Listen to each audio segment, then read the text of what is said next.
to radiation oncology. Yeah. Yeah. You could do radiology as well as your mind and diagnostic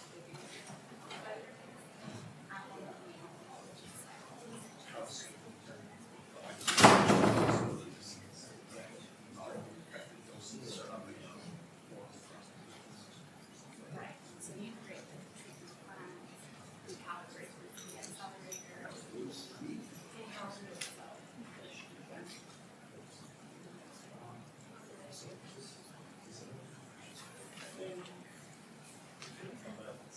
I told everybody else.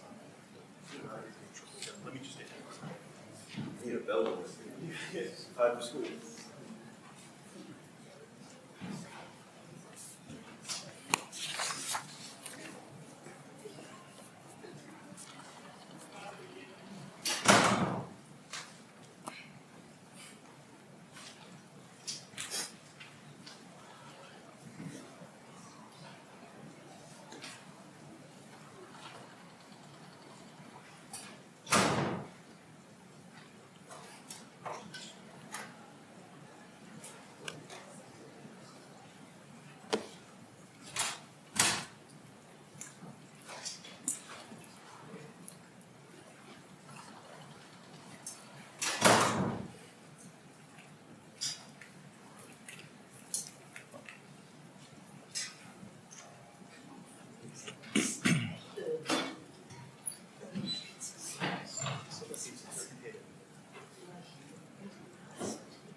All right, I think we're ready to start.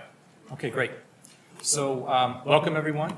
I'm glad you're all here. This is our Petersheim closing celebration and student award ceremony. Beautiful afternoon outside, by the way. So it's good to take a little bit of time out, I guess, to do what I really like to do in here is with this celebration is the idea of reflecting and appreciating what we've accomplished. This week, for those of you who are new to the Petersheim Exposition, it's a week-long celebration program of the works that students have done with their mentors and such. And so there's many talks and presentations and posters by many different departments and all over campus. This week was a little shorter, so it might have been a little more intense because we started from a Tuesday due to the holiday schedule. But otherwise. It was another week of energetic expression of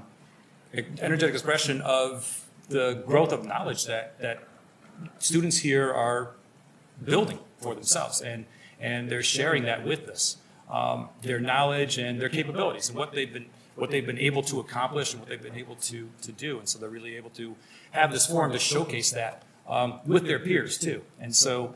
It's I always use the biosymposium, which occurred last night, as an example because I'm just familiar with it. And the energy that the students have it seems to bounce off each other, and just like with all of us in physics, the resonance of the waves just kind of synchronize, and then all of a sudden you get a big amplification of this energy, and that's what I experience when I walk through the biosymposium every year, and I imagine that the other programs are like that as well. So what I want to do is to get us started. I've asked Reverend Dr. Forrest Pritchett if he could just lead us off in an opening prayer, and so I'll turn this over to him now, and he can do just that. Thank you, Ed.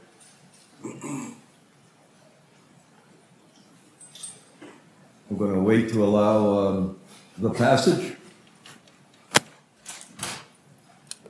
from the outer land into the promised land. Some of you know the biblical reference. But we promise not to keep you too long today. Well, give me a smile, folks. It's been a long week for some of us. Heavenly Father, we acknowledge you as the author, creator, and sustainer of the entire universe. You thought so much of us that you even wrote down guidelines for our existence. And I'm sorry that many of us have not spent any time in your book. It says Bible on the outside, but I think it's either the word or it's an acronym. BIBLE, Basic Instructions Before Leaving Earth. Because we can't be prepared for the next journey unless we have perfected our walk here. We should love our neighbors according to your word. We should do good unto others.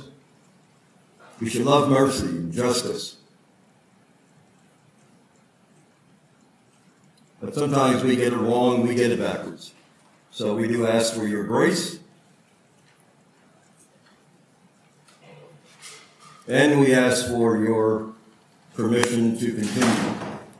We thank you for the spirit that came out of the chemistry department decades ago, known as Matt Petersheim. Well, he had a doctorate in chemistry. He also specialized in understanding the culture and chemistry of a university campus. And in his wisdom and in collaboration with others, as we might have discussed, how indeed some things get a lot of spotlight and other things get very little. People around the world can discuss athletic accomplishments of universities, and they understand the historical strength of our academics. But to take a moment and to shine a light upon the relationship between faculty as mentors with their mentees, and to bring that research and those collaborations into the public sphere, this is what the Expo is all about. So we ask for your continued blessings over what we do, the craft of teaching, the craft of educational administration. We ask for blessings over the lives of these students. And as they go forward from this sacred Seton Hall University space, may you bless their efforts in the professional arenas, and may Mother Seton be looking down with a smile. We ask these blessings upon all of us. In your name we pray, amen.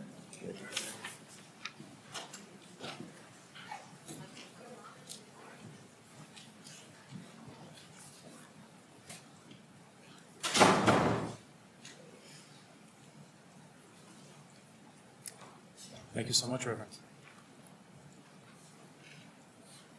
Okay. So at this time now, I want to turn the podium over to Dr. Jose Lopez. He's from the Department of Physics. And as you can see on the display, he's also Director of the Office of Grants and Research Services and Academics. He's also the co-chair for this Petersheim committee. So thank you, Dr. Cole. Thank you, Dr. Cole. Thank you, Reverend Dr. Pritchett, for all that you do. In particular, I always tell everybody when they ask me how is it to work at Seton Hall, how is it to be part of that community, I always say, well, I'm blessed. This is a wonderful, wonderful, caring community. I think this week, the Expo week, I always say this is my favorite time of year, not Christmas, not Easter, this time of year here, because we're celebrating what we do here at Seton Hall. And it's really where you see kind of the fruit of the learning, of the work that happens here at the university. I mean, it's just amazing the amount of things that I've seen this week, amount of research and that students have done, the performances, the different things that are going on here at the university. And not only, of course, our students, but our faculty, everyone here. So it's a really great time where everybody kind of comes together. And as I said, we're blessed. And I think as a professor in particular, it's one of the greatest vocations, callings. I've always considered being a teacher, a mentor to other people, a vocation, a calling. I've been mentored by many people, and I feel it's something that you get called to. I'm not a religious, I'm not a priest or a nun or anything, but just a regular guy. But it is a vocation, and in particular, I mentioned this to you because of some of the students that you end up meeting over the years. They become sort of like part of your family, part of your extended family. So our keynote speaker today is, I consider her part of not only my academic family. Sorry, I get a little emotional because I love Isabella. She's just wonderful. They become part of your heart. They become part of who you are. And Isabella, I mean, I can't say I can't say anything but good things about her. I mean, she was here, a member of our community. When I think of a servant leader, someone who was a leader, she did so many things here at the university.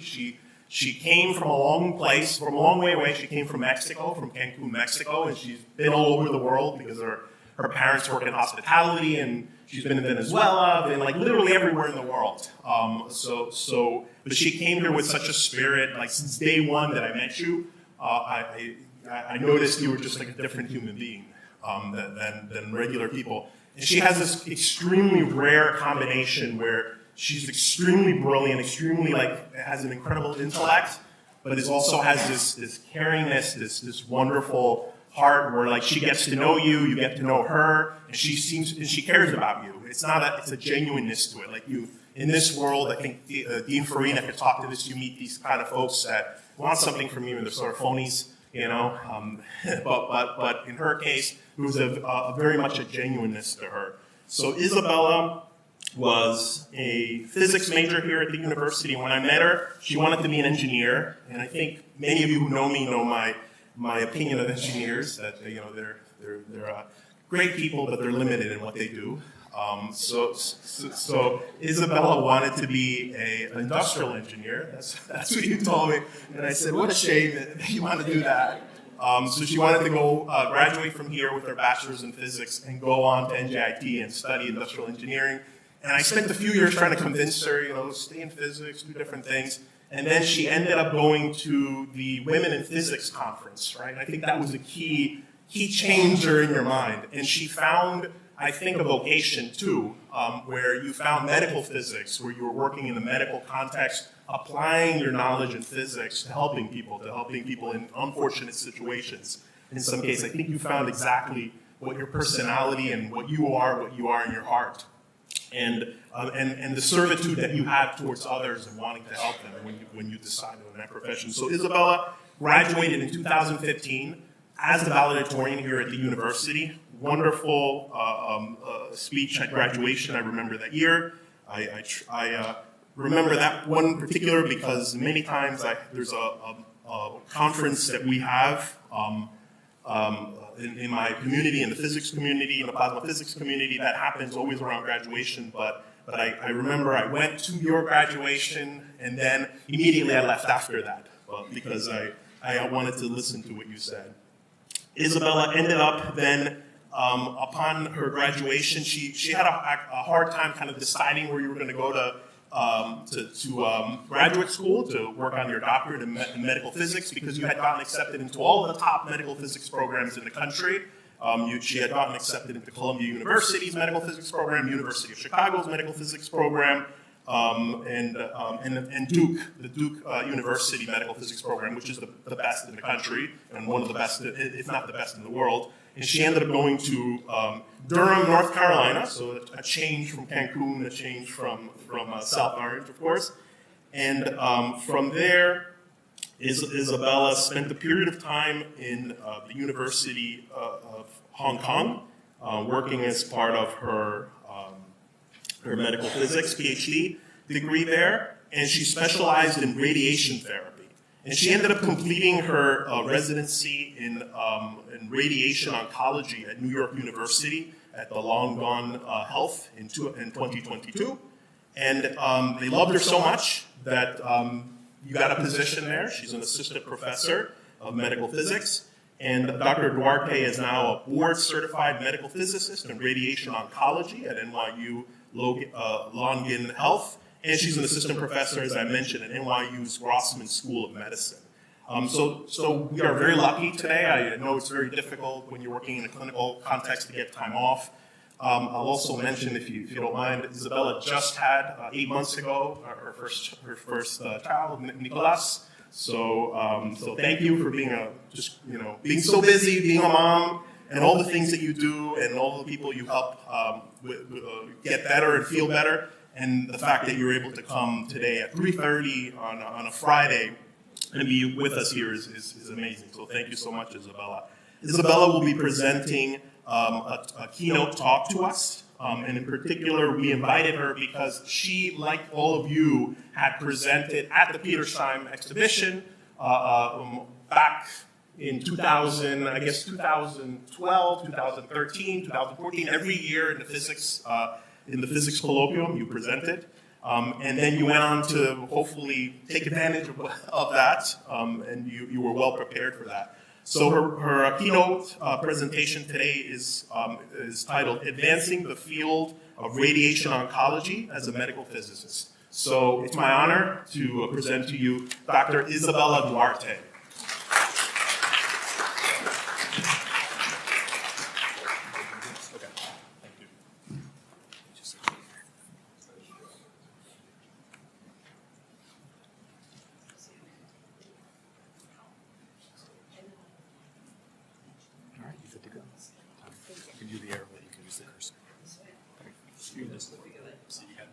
Touch screen doesn't work, so you got to use the stem.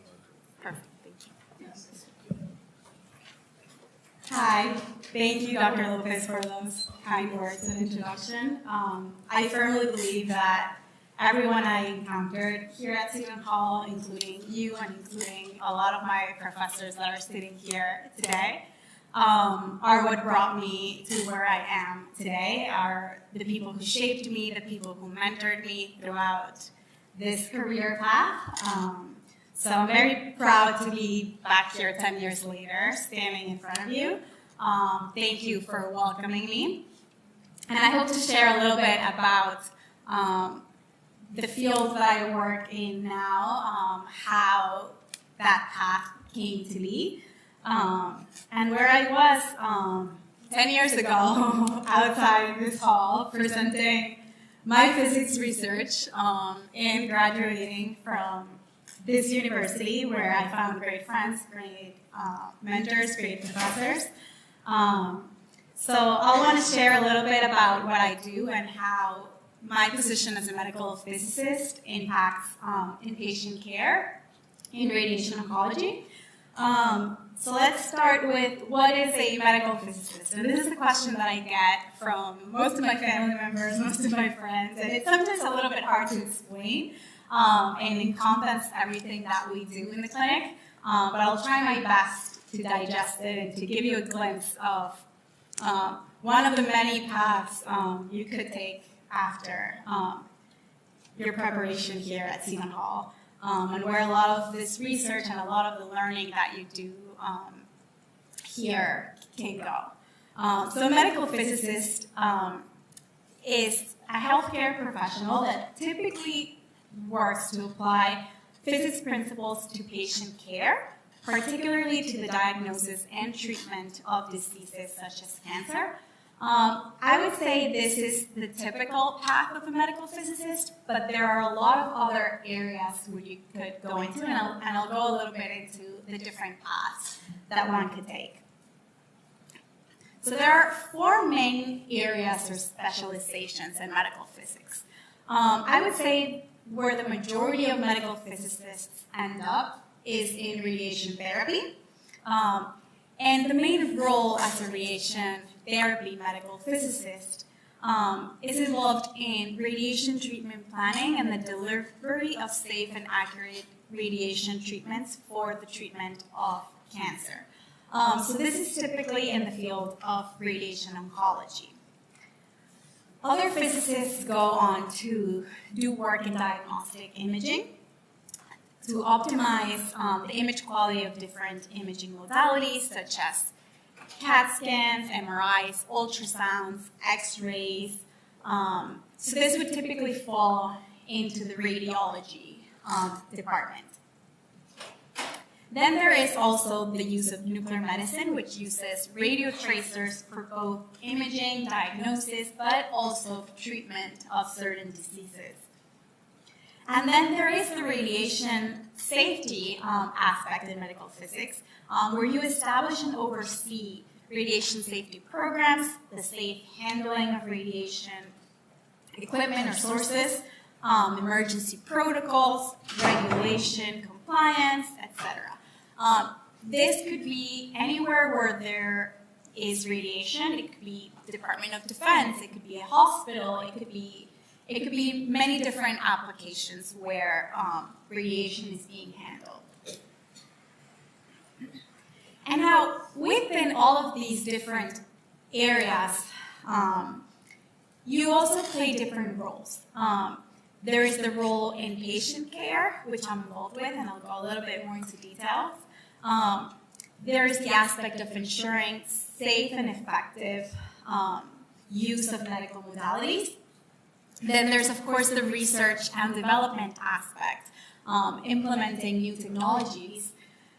There's, of course, the academia and teaching and training component to it.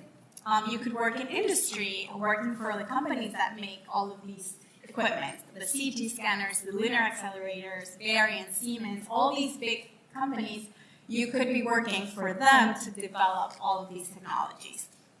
And then there's the government and regulatory aspect. I have classmates that work for the FDA, reviewing all the new medical equipment that is being innovated and researched, and making sure that it's safe for them to go into market. So there are a lot of different roles that you can play as a medical physicist. So what was my path into this career? So I was an undergraduate student here in physics at Seton Hall University. Then I went and did my PhD in medical physics at Duke University. In order to go into graduate school for medical physics, even though it has physics in the name, you could actually go into this field with other science majors. I had classmates that had a computer science background. I had classmates with an engineering math background. You do need at least the equivalent of a physics minor, so you do need to have taken some of the core physics classes. But we are a very interdisciplinary field, so we do benefit from all these different experiences and expertise. You could go into a PhD, or you could go into a master's program. In my case, I went on and did a PhD. And then if you decide to take on a clinical role and get board certified, you need to go through a physics residency program. So this is 2 years of clinical training. I did my physics residency in radiation oncology at NYU Langone, similar to a residency that a physician would go through, but this is tailored towards physicists.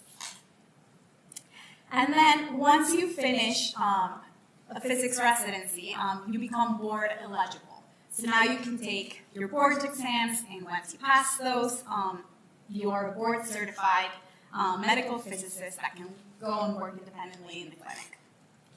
So I am now a medical physicist at NYU Langone. I work in radiation oncology. So a lot of my work is directed towards cancer treatments. So some of the roles that I described, these are sort of the ones that I see on my day-to-day basis.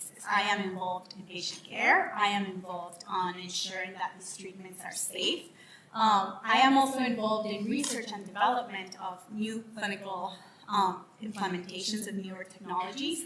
And I'm a faculty member who works in academia, trains medical and physics residents in radiation oncology. So I play a lot of these different roles as a radiation therapy physicist. So radiation therapy physicists, like I said, work in radiation oncology, mostly ensuring that cancer patients receive accurate and safe treatments. We're often working behind the scenes, but also sometimes in direct patient care for more complex treatments. We also oversee equipment functionality. We calibrate the equipment. We ensure that all quality assurance is done, and we design and check radiation treatment plans. And all of this is with the goal to make sure that we're precisely targeting disease. So like you can see here, we have a patient immobilized in order to get head and neck or brain radiation treatment. So these are very, very precise and accurate treatments where we need to ensure that patient is perfectly positioned, that there's not going to be any motion, so that we can really precisely target a tumor and spare any surrounding organs at risk. So we work a lot with what is called a linear accelerator. A LINAC is an equipment that generates very high energy X-rays or electrons to deliver very precise radiation doses to cancerous tumors. So if you open up one of these machines, this is what they look like. And they have an RF power or a microwave generator that feeds into a waveguide where electrons are fed and they're sped to megavoltage energies. So they're very, very high speed electrons that are then hitting usually tungsten target where the electrons interact with the medium and create Bremster-long radiation. And then that radiation beam is usually collimated to precisely treat an area. So this is where our patient would be laying on our treatment couch, perfectly positioned to target the tumor or the disease. The LINAC can rotate around the patient so that you can shoot the tumor from varying angles. So the radiation therapy treatment process looks something like this. And this is what we call external beam radiation, because radiation is coming from outside of your body, from these linear accelerators. Usually the patient will first undergo CT simulation. So they will get a CT scan where we can get 3D volumetric images of the area to be treated. This is what we then use to delineate where the tumor is and what the organs at risk in that treatment site might be. So for example, in this example, you have a tumor in the lungs. So what are some of the organs at risk that might be in that area? You would have the heart, the esophagus, the spinal cord, the ribs. And all of these different organs have different radiation dose tolerances. So treatment plans are made specific to every patient in order to meet those tolerances while also giving enough dose to eradicate the cancer cells. So then, using that CT scan, we create a treatment plan. So we define what X-ray energy we're going to use, what dose needs to be given for that specific tumor type, and what radiation angles can we use to achieve that while also minimizing dose to organs at risk. So then, during treatment delivery, we have these collimators called multi-leaf collimators that are going in and out of the field to shape the beam so that we can really, really give a very conformal radiation treatment. Think of it as like as if you were using like a laser pointer. You want to really just target the cancer itself. So we need to very precisely set up the patient. LINACs are usually equipped with onboard imaging. So we typically will take an X-ray or a cone beam CT to perfectly position the patient right before treatment, and then deliver the radiation from multiple angles. So this is what the treatment planning might look like. We're defining which are the best angles to spare other areas of the body and how to really obtain a very conformal dose distribution. So what are some of the special considerations that you might have when creating one of these radiation treatment plans? What are the organs at risk that are surrounding this tumor? What are the dose tolerances of these organs at risk? Has the patient received prior radiation? Because then that has to be taken into account for these dose tolerances. What would be the best beam energy to really target this tumor? Higher beams penetrate deeper, but might not give as much surface dose. So these are all, is the tumor close to the surface of the patient? Is the skin involved? So these are all different things. What type of radiation are we going to use? We could use photons, We could use electrons. Electrons are typically used to treat more surface tumors like skin. We could use protons. So what is the best radiation modality for this patient? Does the patient have a pacemaker? If the patient has a pacemaker, then we need to use a type of radiation that might not have any neutron component because that could interfere with the functionality of the pacemaker. So these are all things that we have to take into account when creating a treatment plan for a patient. In addition to this patient-specific component, we are also involved in calibrating all of this equipment that we use to treat and all of the quality assurance tests. We perform monthly quality assurance, annual quality assurance. Our therapists do quality assurance daily before patients are treated in the morning. So we have to oversee all of these quality assurance tests. So we're involved in commissioning these LINACs, in acquiring all the beam data that we use to feed into our treatment planning systems, so that our treatment planning systems really have characterized the radiation from our specific machine. How does that radiation behave as a function of depth, as a function of collimation, etc. And then there's also quality assurance that is patient-specific. For some of the more complex treatment plans, where the radiation is very modulated to create a very conformal treatment plan, we actually shoot these treatment plans in advance using a phantom like this. This phantom is embedded with a bunch of different detectors. So this takes the place of the patient. So we deliver the treatment plan and then we say, okay, this is what we expect the dose distribution to look like. When we're delivering it, is this actually achievable? Are we able to achieve this level of precision for this treatment?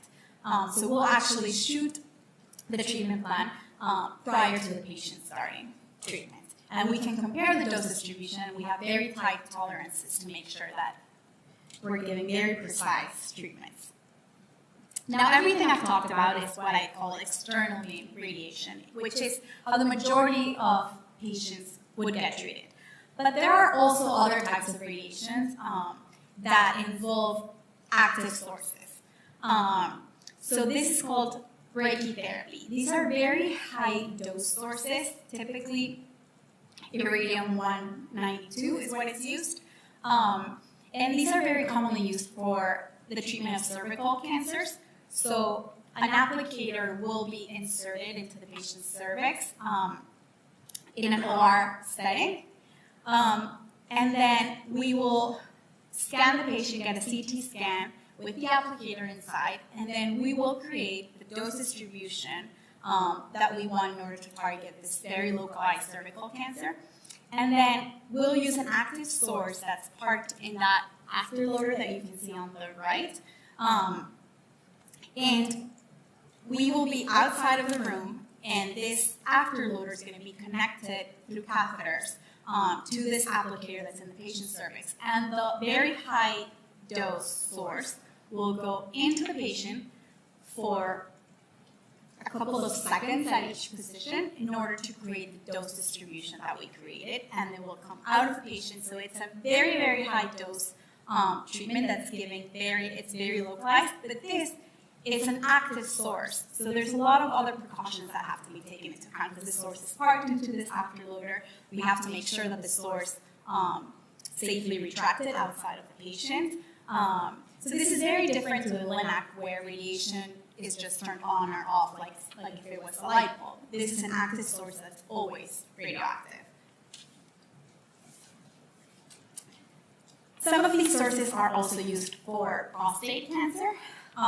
So we have like a template grid that is placed in the perineum, and using an ultrasound that's placed transrectally, the physician will place needles that go into the patient's prostate, and then we can actually drop some of these seeds permanently in the prostate. Now, these are called low-dose brachytherapy, in contrast to the cervical example that I showed where it's a very, very high-dose source that just goes in and out. These are very low-dose sources that actually stay and decay inside of the patient. And then These dose distributions and these plans are actually created on the fly, intraoperatively. So we'll be in an OR type of setting. The physician will place the needles, will create a plan on the fly, and decide best placement for all of these seeds, radioactive seeds, in the patient. Here are some of the organs at risk, might be the urethra, the rectum, and these all have implications on the quality of life of the patient. Now, I'm very actively involved in total body radiation research. This is where a lot of my efforts go into. This is a sort of different application to radiation where it's mostly used for immunosuppression. So patients that have, for example, leukemia, that are getting a bone marrow transplant, radiation is given as a conditioning regimen to prevent the patient from rejecting the bone marrow transplant. So basically you're suppressing their immune system so that they don't reject the transplant. So then in contrast to other sites where we're precisely targeting a very specific localized tumor, total body irradiation, we are irradiating the entire patient. So this, in order to achieve this, it's much more complex to deliver radiation to the entire body and to perfectly position a patient's entire body. So we use multiple isocenters. The isocenter is the axis in which the LINAC rotates through the patient, and we have to feather these fields. But even though we are delivering radiation to the entire body, there are still organs at risk. For total body radiations, the main organ at risk are the lungs that can undergo radiation pneumonitis. So this is what we will try to spare with our multi-leaf collimators to really limit dose to the lungs while also achieving a high enough dose to the entire body. Now, in the past, patients were just treated with an open field. The entire body would be treating. Patient would be on a stretcher on one side of the room, and you would literally have an open field of radiation and just irradiate the entire body, homogeneous dose. Now, these newer techniques actually use the treatment couch of the LINAC that rotates around the patient, and the radiation dose is modulated to give very precise dose. So this is a more like advanced way of giving this technique, and very few centers have actually adopted these newer techniques. So these involve very complex treatment plans. They use multiple arcs, multiple isocenters. Fields have to be feathered. And we need to selectively reduce dose to the lungs and organs at risk while also increasing coverage to the planning target volume. As I was saying, pneumonitis is sort of like the radiation-induced toxicity that we're worried about. And for this, accurate patient positioning is essential. Now, as physicists, we are always involved in implementing a lot of these technologies to give more and more precise treatments. So this involves a lot of onboard imaging. We use surface cameras to, for example, if we're treating a breast patient, as the patient breathes in and breathes out, the breast moves. That means that some of your organs at risk, like your heart, is also moving. So how do you handle that your target is moving as you're treating? And we have surface and thermal cameras that can track patients' motion and make sure that radiation is only delivered when it's accurately positioned. For spine treatments where you have very high radiation dose, but you also have a spinal cord where you don't want to end up paralyzing the patient, we have x-rays that are taken mid-treatment to reposition patients. So there's a lot of newer technologies that, as physicists, we really take the lead in implementing all of these different modalities. So medical physics is a very collaborative and interdisciplinary field. It combines expertise from physics, from engineering, from biology. We need to know how radiation is involved at the cellular level. Computer science, all of these treatment planning algorithms and softwares need to be scripted from scratch. Math, biostatistics, and of course, medicine. So it can be in a clinical setting, like it is my case, But it can also be in academia, in industry, government consulting. You can have many different roles as a medical physicist. But what is true is that we do play a very huge role in the advancement and the implementation of new research and technology for the improvement of patient care. Are there any questions?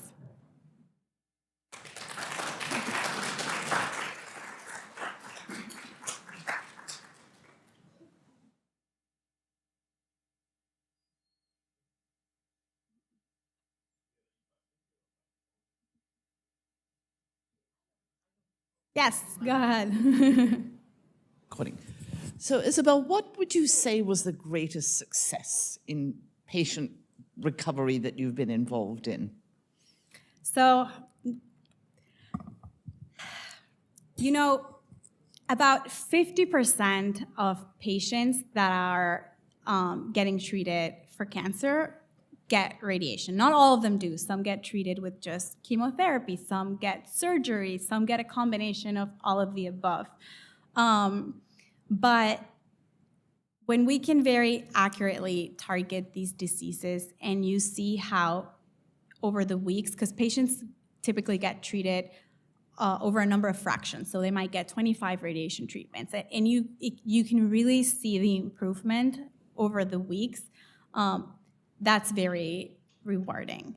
I would say that's one of our biggest successes. And as physicists, again, we work a lot behind the scenes, but a lot of the times we are also in some of the more complex treatments, we are involved in direct patient care sometimes. And being able to be that bridge for the patient between these technologies that they don't really understand how they work, and sometimes being able to explain how this treatment is going to be delivered is also very rewarding. And I think it does really lower their level of anxiety when they understand what they're about to go through. Sorry, to follow up on that, are you speaking directly with the patient, or are you speaking to the patient through their physician or other doctor? It depends.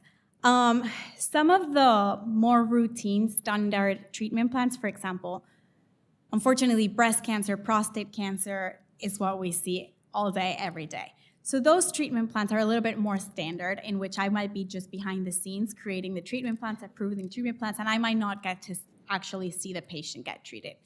But for some of the more complex treatments, like the total body irradiations, like the brachytherapy treatments where we're using an active source that's going into the patient, a physicist has to be present for those treatments. So in those cases, I am patient-facing. So usually for the difficult treatments, we're patient-facing. For the ones that are more standard, our therapists would deliver the treatment, and we're just working behind the scenes. Questions? Yes. Sorry, we wanted to record it.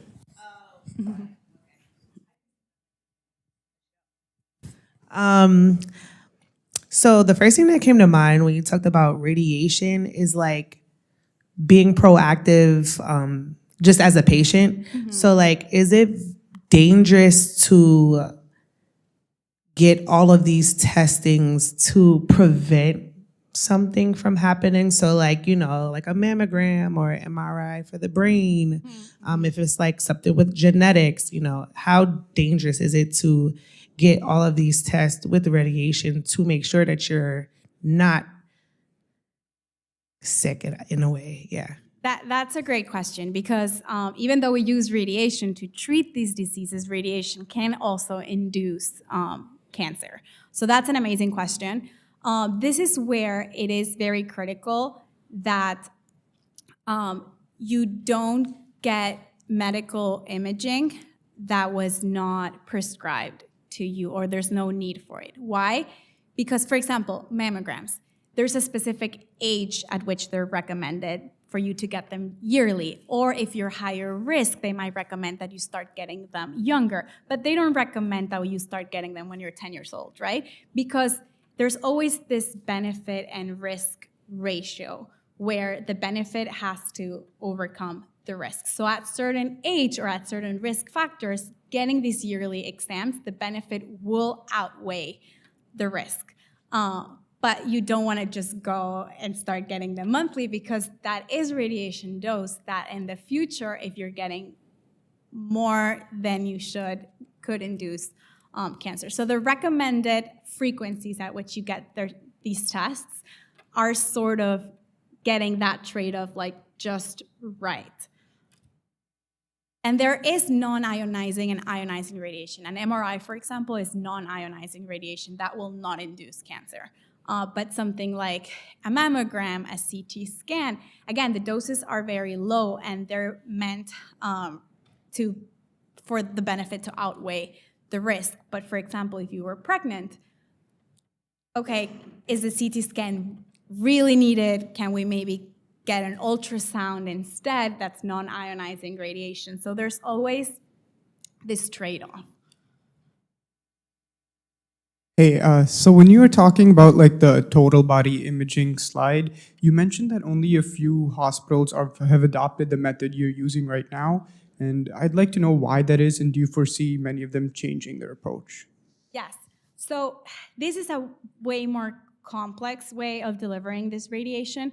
In the past, the patient would get placed very far from the source so that the field would be big enough to encompass the patient, and they would just deliver a lateral radiation, turn the patient around, and deliver it again. This technique is a lot more complex. I do think the field will eventually adopt this as the standard of care, but radiation has been here for decades, right? So at that time, there wasn't onboard imaging on the Linacs. There wasn't all these modulation techniques. So they worked with what they had.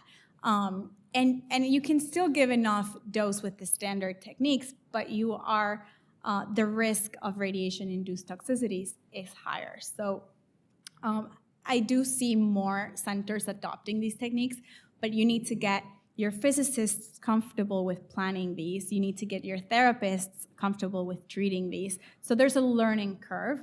And I think as with any medical technology implementation, it's just a matter of people getting comfortable and educated on these new technologies.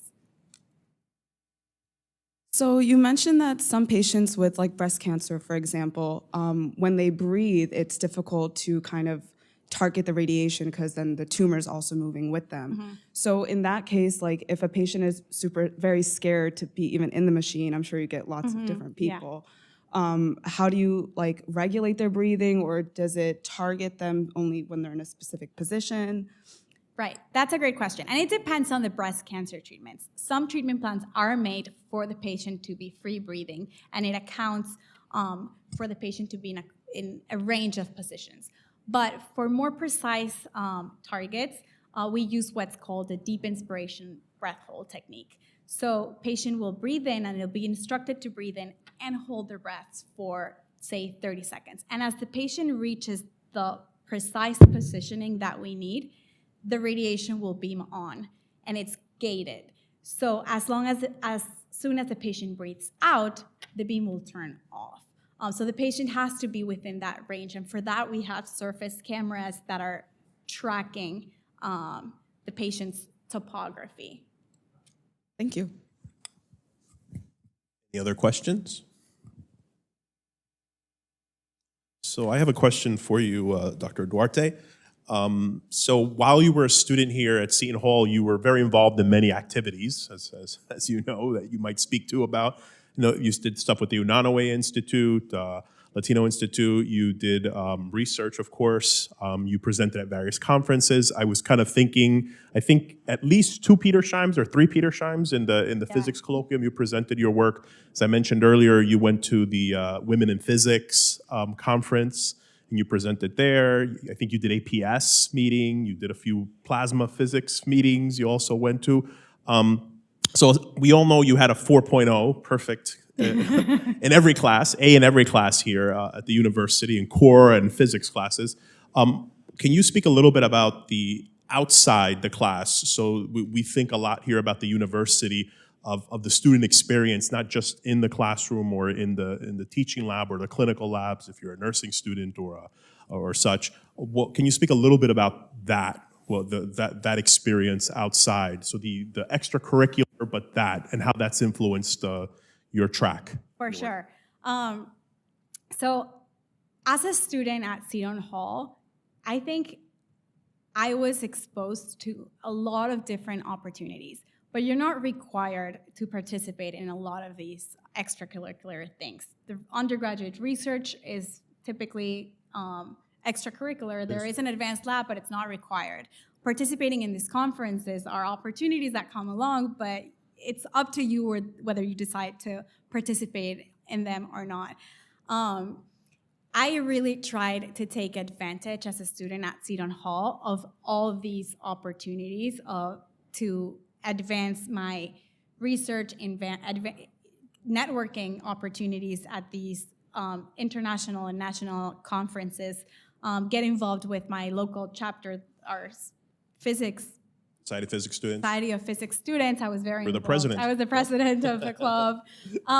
So I do think that it is extremely important to take advantage of as many of these extracurricular activities as you can. And I do think that this played a huge role in me even getting into a lot of these top programs, because they do become very competitive, especially at the PhD level. They're usually only taking 3 or 4 students per year.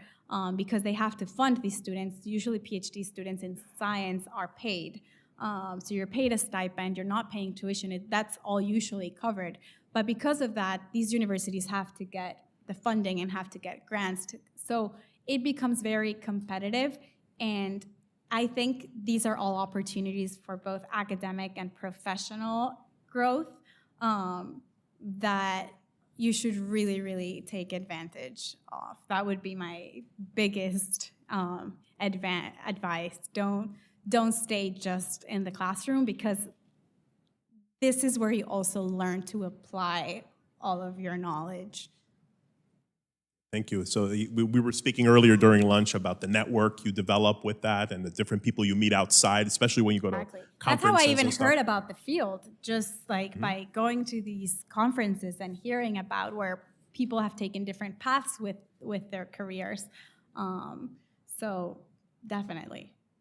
So unfortunately, when you were a student here, you did win the Kim Medal, which is the physics, the highest honor given to a graduating physics student, where for your service to the university, the service to the physics community, and then also for the being involved in research and for high GPA, you got the Sedon Kim Medal. You were the first recipient. We just this week celebrated our 10th anniversary of that, so that you were the first medalist. That did come with $1,000 scholarship that you were able to use for graduate school. But I'm just mentioning this because when you were in the Petersheim, when you showed your research, we did not have a travel award. We came up with this idea later on to do what you were talking about, giving you all the best research that's been happening here at the university, an opportunity to take it on the road and create a network and meet different people and get into the professional fields that you want to do.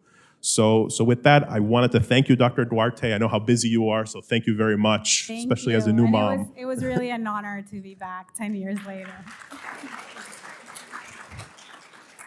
So Dr. Tall, please, as your MC, our Master of Ceremonies.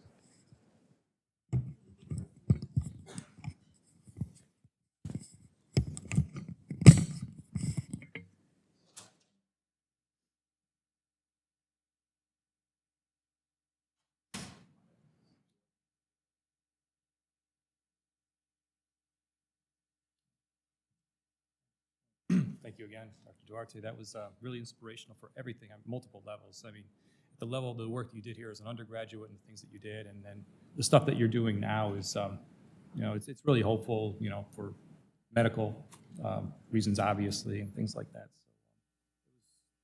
I don't know, I felt very good hearing about things that are, seem to be on the horizon and how the field can be really advancing. So, all good, hopeful stuff.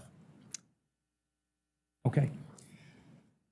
So what I'd like to move into now is the awards part of the closing ceremony where we have a good number of our students here.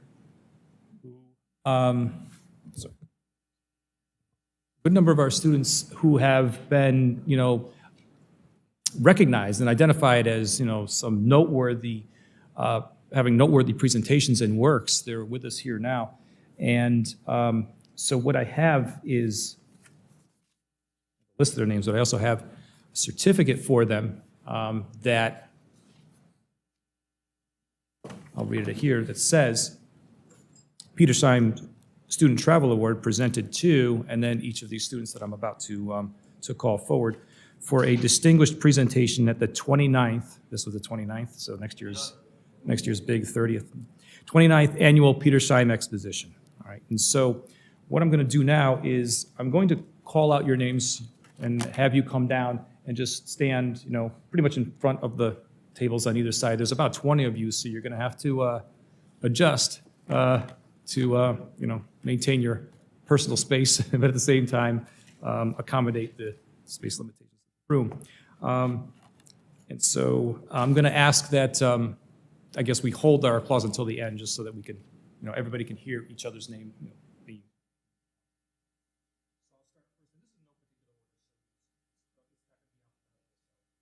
I apologize ahead of time for mispronouncing your name. I guess I got to stand back here so that we can make sure we pick up my voice on the recording. Okay. So Allison O'Neill, come on up.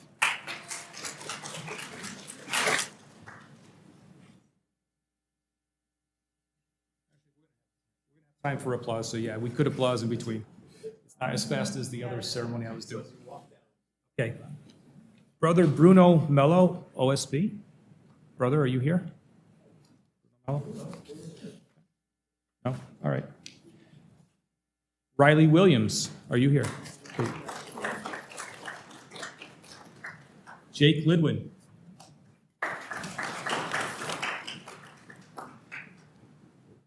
Mohammed Bashir.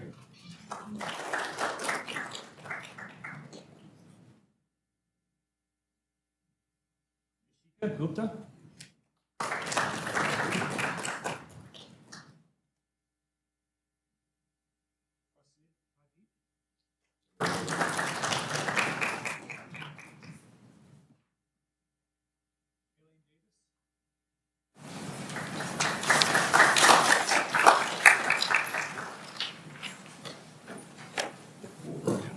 Dominique Mercadante.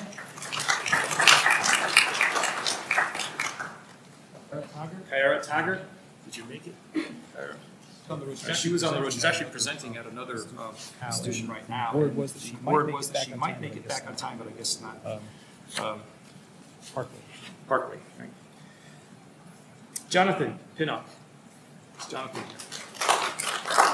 Jonathan was also, I think, in that group that was presenting at the other institutions. So, okay, they're busy already presenting at other places. Oh, sorry. Jocelyn Buendia.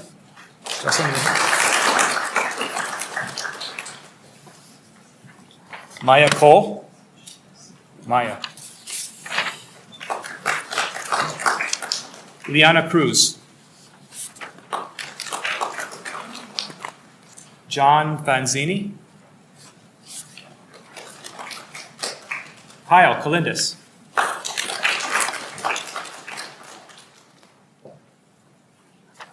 Anzar Said. Mahika Ganguly.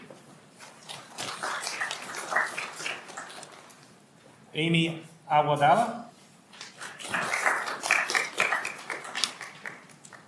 And Julia Vasolik. Okay, so for those of you who are here, what we'd like to have you do is just, I'm going to pass the mic. We'll start from the side. I'm going to pass the mic to you, and you just take a minute to tell us who you are, what department you're from, and give us like a 1 minute or less synopsis of your work, which is very general for us. Okay, so you can start with you. Dominique Mercadante. I'm with the Department of Communication and the Arts. I worked with Dr. Tesuria this past semester on my research project, which revolved around Instagram and the effect of body image on women. We found that most women, especially media-based majors, are not affected by content that they view on Instagram, and they feel neutral about their bodies instead of dissatisfied. Okay. My name is Kyle Kalindas. I'm in the biology department here at Seton Hall. I have been working with Dr. Chu, and for the past year, my project has been focused on a modified version of a green tea polyphenol, and mainly have been studying its effects on biofilm formation in different bacteria.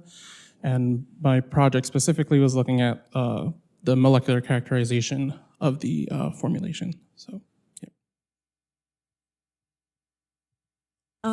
Us three are a group. Hi, I'm Mahika Ganguly. We three do research in the biology department with Dr. Jessica Cottrell. My name is Amy Awadala. And I'm Anzur Said. And we investigated the effects of nicotine-free vape juice flavoring on chondrocyte cells, meaning cartilage cells, as those line the trachea and bronchi, as there is a misconception that nicotine-free vapes are not as unhealthy to the respiratory system. However, we found that there is indeed some harm being done, and I'll pass it over to Amy.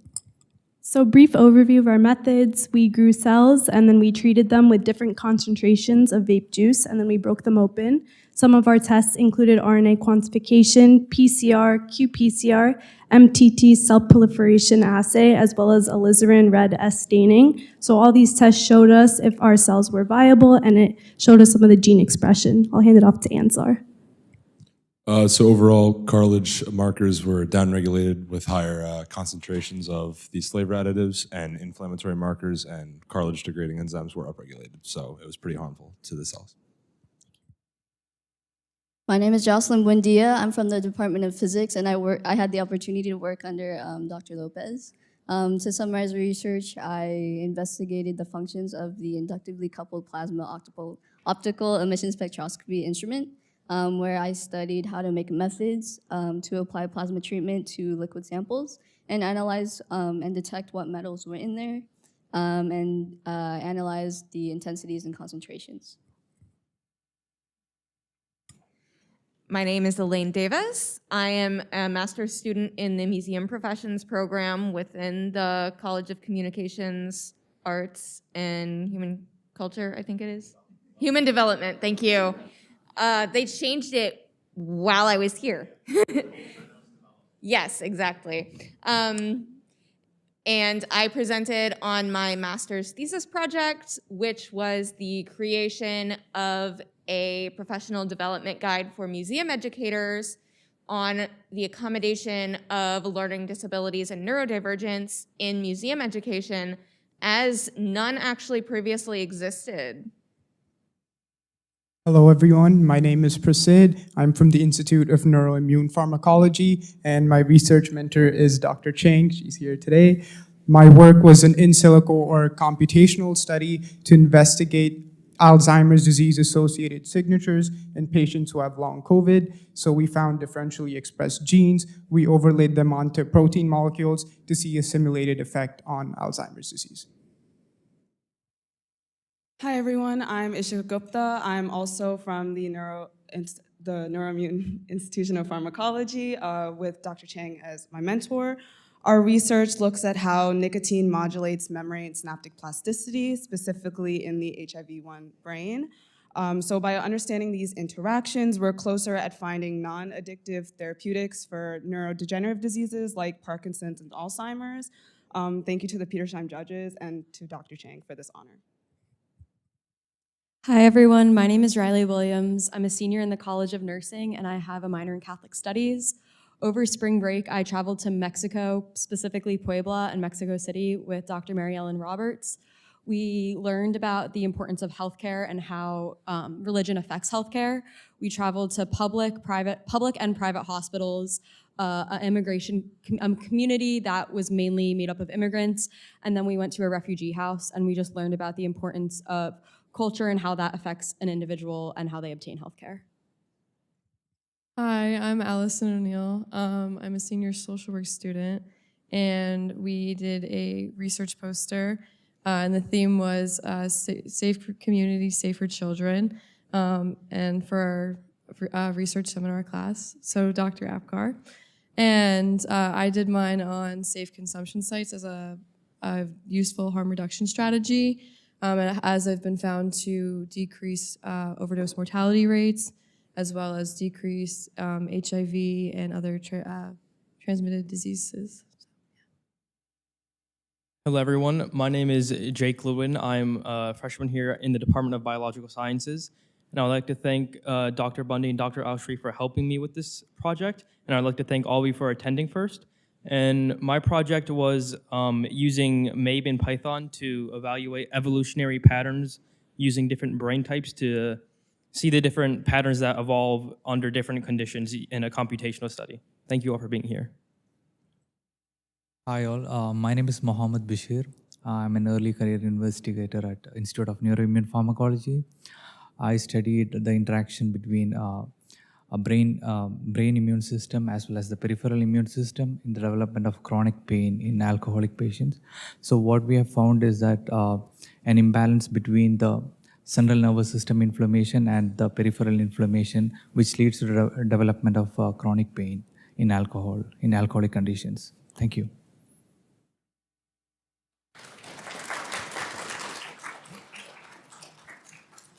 Okay, great. So let's just get one more big round of applause for all of them. Okay, you all can go back.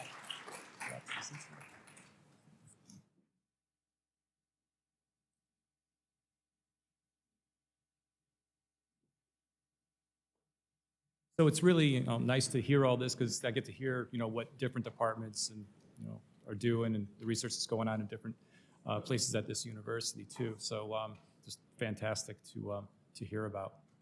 So at this time, I want to call up Dr. Suli Chang for our closing remarks.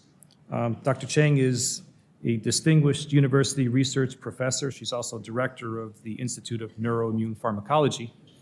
And we'll have some closing statements for us. Dr. Chang.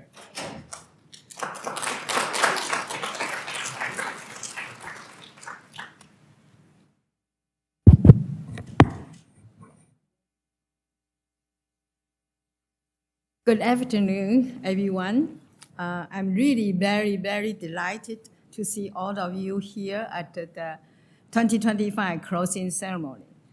Today is a celebration, a moment to honor the presentation in various disciplines that reflect our successful research across Seton Hall University, from undergraduate to graduate student, postdoctoral scholar, faculty members, and staff scientists. Congratulations once again to the recipient of the 2025 Petersheim Academic Exposition Traveling Awardees. Each year, before the closing ceremony, I find myself always wondering what comes next. Because to me, closing of the 2025 Expo is not an end. It is a preface to the beginning of the 2026 Petersheim Academic Position. This year marks the 29th Expo, and the next year, we will proudly celebrate our 30th, 3 decades. I still remember the 25th Expo in 2021, our quarter-century milestone. And now we stand at the exciting gateway of the 30th. Earlier today, while I'm walking on campus, I reflect on the words of the wisdom shared by President Monsignor Riley and my co-chair, Dr. Jose Lopez, at the opening ceremony. Their insights on the leadership, research, and the human intelligence really moved me. Then unexpectedly, I ran into President Raleigh himself, and he said, Suli, I heard we have over 50 events this week. I hadn't really counted, but yes, 50 research presentation events. What a proud moment for Seton Hall University. Do you agree with me? Yes. Okay, so let's give Seton Hall a round of applause.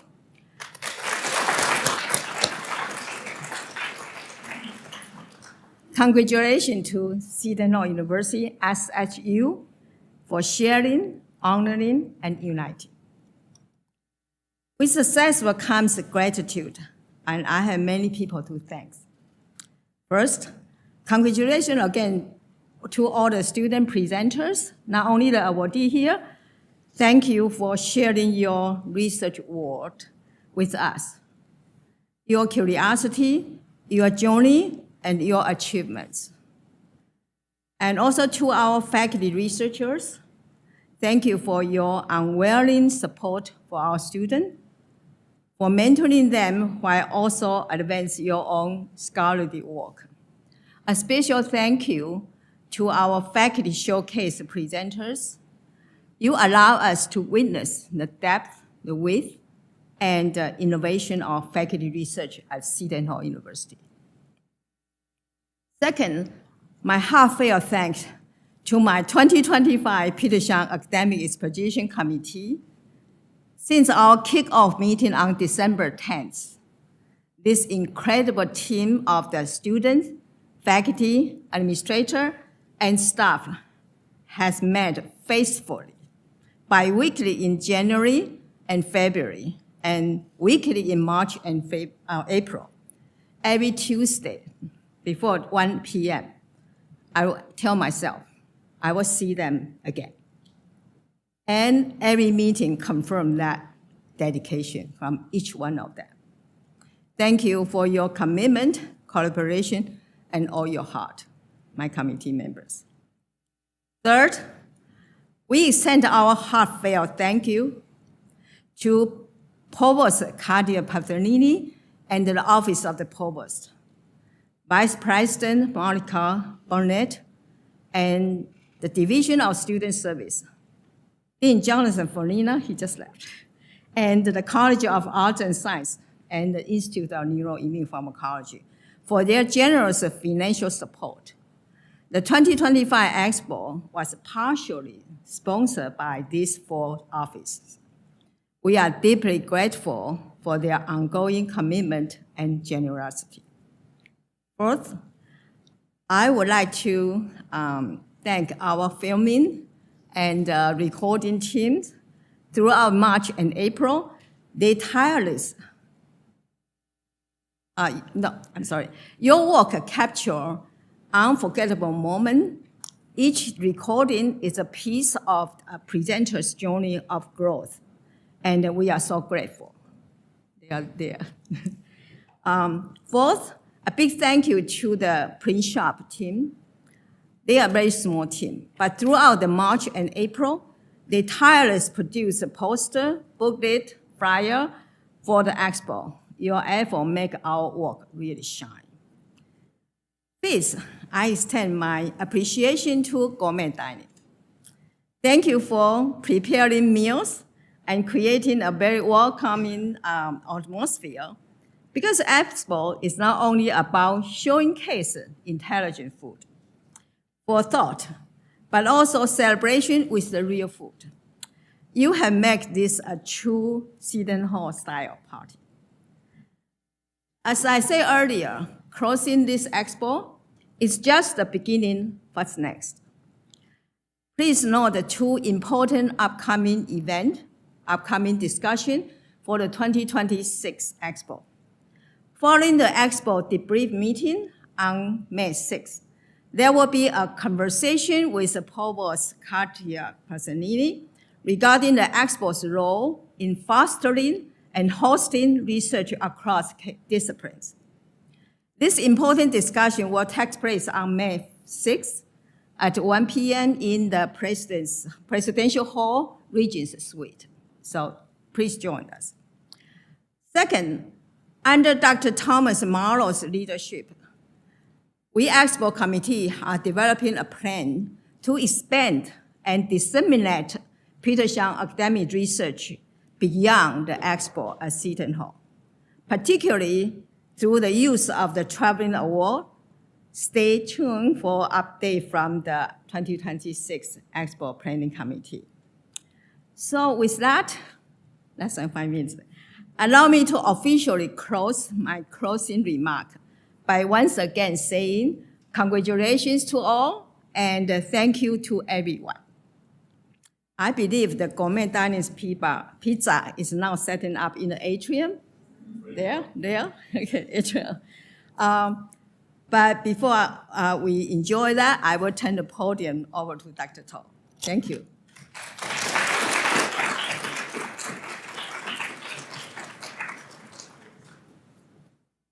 Okay. So I just want to slip in a quick thank you to the other members of the closing committee, the closing ceremony committee, for making this all possible. You know, it's a team effort to get all this together. So thank you all so much. And Dr. Rose Wiles and Dr. Martha Shoin, she's probably out there. She's usually helping with the food so much. Yeah, all right. So just two more things. One is, we all go and have some refreshments. But the other thing too is that if the student awardees can meet outside here for a picture, okay, so right out by the wall, by the mural, okay? So we'll meet you out there. Otherwise, thank you all for coming, and let's go have some food and talk.